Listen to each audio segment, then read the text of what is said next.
In Ethiopia, this is the way most people still wash their clothes.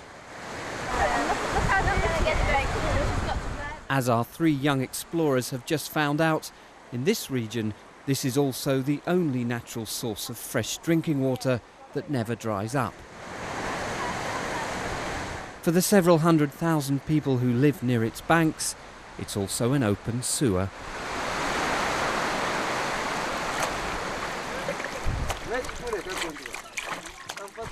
But now, only a couple of miles further on, there's a better way.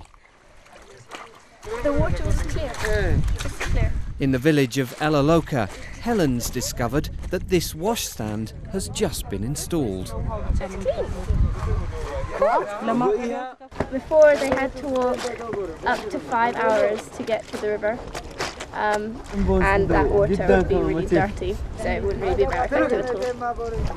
It's much better than washing it in that dirty river that we saw earlier today. It's part of a massive change for this community, all brought about by a cheap and simple technology.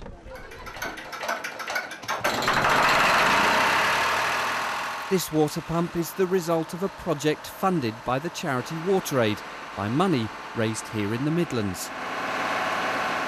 It's bringing naturally filtered water up from deep underground, a source that should never run dry, and feeding it to a network of communal standpipes. It's a huge and immediate contrast. This is what the girls saw yesterday. A fly-infested pond that's the only source of drinking water in the village of Gupafelka. Animals also use it. Malaria, cholera and premature death are common. It's only a matter of months since Elaloka faced the same plight. But now the water is clean, clear and plentiful, and the village has been transformed.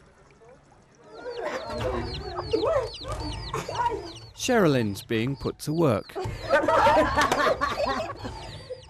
It's hard graft, but in Elaloka it's almost a pleasure.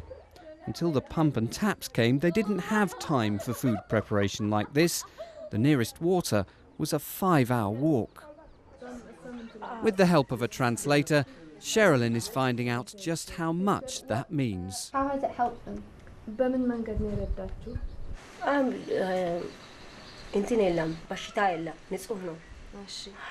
It's clean, there's no, there are no illnesses. They can wash their clothes properly, they can drink it, and it's just, everything is good.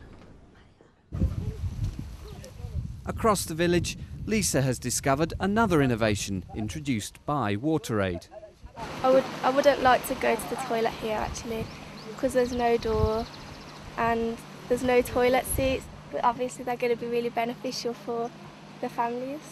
It's completely different to yesterday, because the people yesterday didn't even know what a toilet was. They was thinking, why do we need a separate place to go to the toilet? So the people here have had education, so they know that it's really important.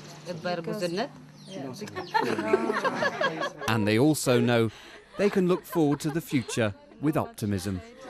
You said that the girl is pretty, and she said because when I was pregnant I started to drink clean water, that's why she becomes pretty.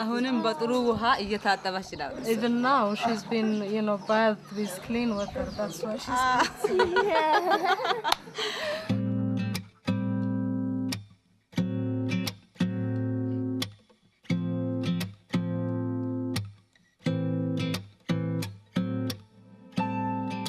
Today's been a revelation.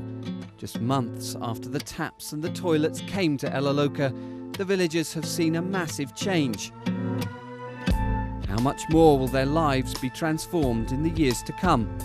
Find out when our explorers journey to a community that's had its own clean water for a decade in tomorrow's Central News at 6.